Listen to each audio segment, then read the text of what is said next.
Hey guys, what's up? Just wanted to share a little bit of encouragement with you guys before the week started out of Acts 3 1 through 9.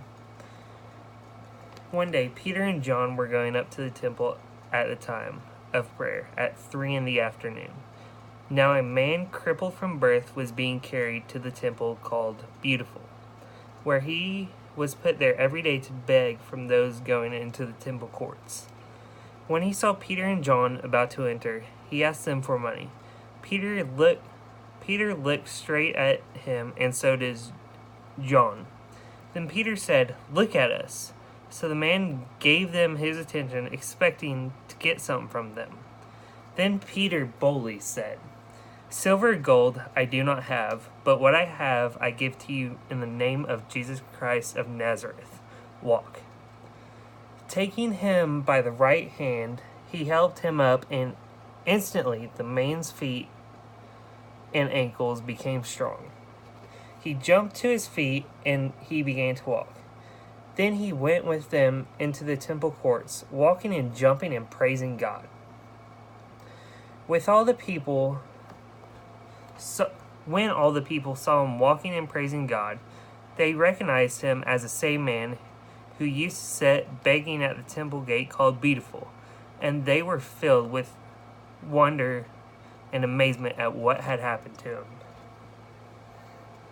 If you guys just sit back and think of that story, just put yourself as a witness to this. You walk by the temple courts every day on your way to work or wherever you're going. And then one day, when you're at work, I would assume, since it said 3 in the afternoon, maybe you were getting ready to go home and just out roaming the streets or something. But you saw that guy that you see every day walking to work begging for money.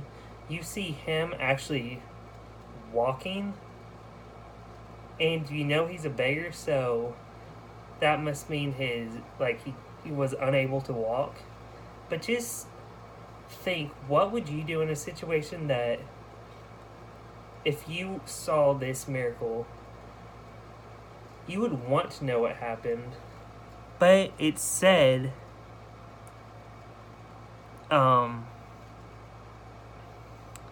verse 10, they recognized him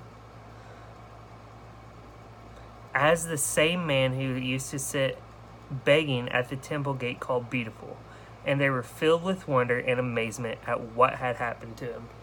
They didn't go up to they didn't ask what happened. They were just filled with wonder. If it was me, I would be like, "What happened to you? What happened to you? What happened to you?" But instead, they were just filled with wonder and rejoiced in that. Just take that. That has stuck with me for about 3 weeks now. I really don't know why, but just walk in amazement of God in every little miracle that He's doing in your life. Don't let one thing that, don't let one little thing bring you down. Rejoice in the small victories. Rejoice in the small victories. That is so important, because when you look back, you're going to be like, "Oh yeah, I remember when this little thing got a victory over death." And same with the next little thing. Same with the next little thing. And eventually, you're going to end up looking back to where you have, and without those little small victories along the way, you wouldn't be where you're at today. So just rejoice in the small victories. Have a good week, y'all.